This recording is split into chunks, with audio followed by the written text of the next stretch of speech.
Hello everyone, আসসালামু আলাইকুম। আবারও অনেক দিন পরে চলে আসলাম একটা ডেজার্ট রেসিপি নিয়ে। সেটা হচ্ছে পুডিং। পুডিং কম বেশি আমরা সবাই বানাতে পারি, বাট আমি আজকে শেয়ার করব আমি কিভাবে তৈরি করি। অনেকে পুডিংটা ক্রিমি হয় না, মুখে দিলে গলে যায় না। আমি একটু ভেলভেটি টাইপের সফট একটা পুডিং তৈরি করে আপনাদেরকে দেখাবো। আশা করি আপনাদের ভালো লাগবে। তো চলুন দেখে নিই কীভাবে তৈরি করলাম। তো প্রথমে আমি এখানে হাফ কেজি দুধকে একটু চিনি দিয়ে জাল করে ঠান্ডা করে নিয়েছি। এখানে আধা কেজি দুধই আছে। তারপরে আমি এখানে ক্যারামেলটা তৈরি করে নিলাম। ক্যারামেল আপনারা সবাই তৈরি করতে পারেন, যদি না পারেন তাহলে আমাকে কমেন্ট বক্সে জানাবেন, আমি রেসিপিটা শেয়ার করার ট্রাই করব। তারপর আমি একটা মিক্সিং বোল নিয়ে নিলাম। এতে আমি একে একে ডিম ভেঙে নিব। এখানে আমি বলি, এখানে আমি আধা কেজি ডিমের জন্য 4টা ডিম ইউজ করব।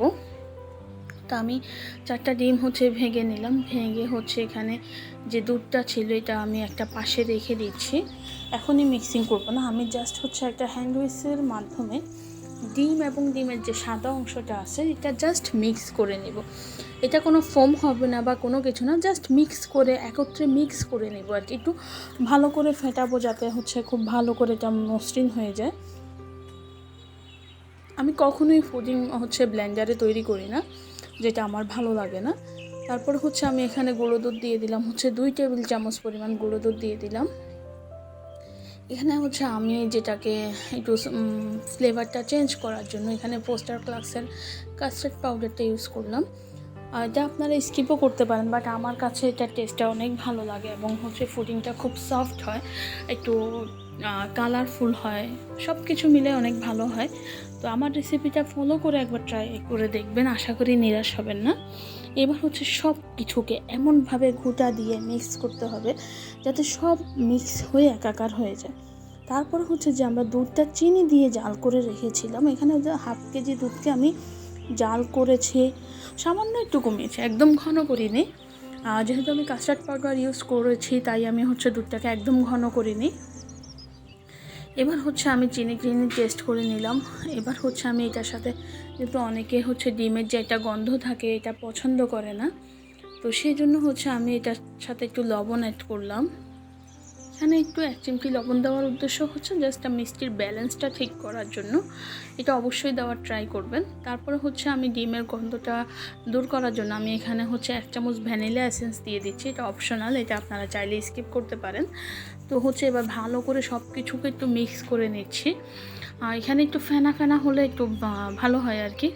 তারপরে যে পুডিংয়ের যে পাত্রটা ছিল এটা 7 ইঞ্চির একটা পুডিংয়ের পাত্র। এটার উপরে আমি একটা ছাঁকনি বসিয়ে দিচ্ছি। বসিয়ে যে পুডিংয়ের মিক্সচারটা ছিল এটা আমি ছেঁকে দিব। অবশ্যই এই কাজটা স্কিপ করা যাবে না, অবশ্যই পুডিংয়ের মিক্সচারটাকে ছেঁকে দিবেন, তাহলে পুডিংটা খুব স্মুথ, সফট এবং একটু ভেলভেটি টেক্সচার দেবে, মানে বাউন্সিং টাইপের একটা আসবে, যেটা খেতে অসম্ভব ভালো লাগে। মুখে ভিতরে যে একটু ফোসফোসে টাইপস হয় ওই জিনিসগুলো হবে না। তো আমি এবার ঢাকনাটা দিয়ে এটা আমি চুলাতে বসিয়ে দিব। আপনারা ওভেনেও বেক করতে পারেন, বাট আমি যেভাবে ট্র্যাডিশনালি তৈরি করি ওইভাবেই করি। আমি একটা সসপ্যান বসিয়ে দিলাম, এটার উপর একটা স্ট্রেনার দিয়ে দিলাম।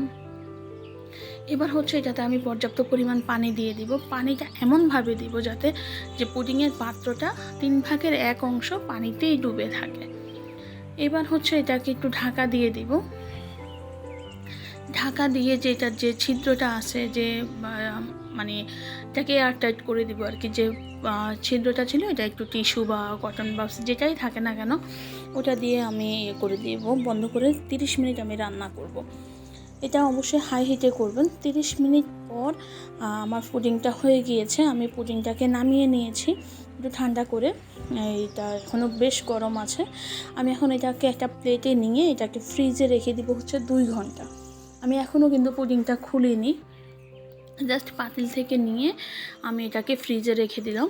আমি 2 ঘন্টা পরে ফিরে আসছি।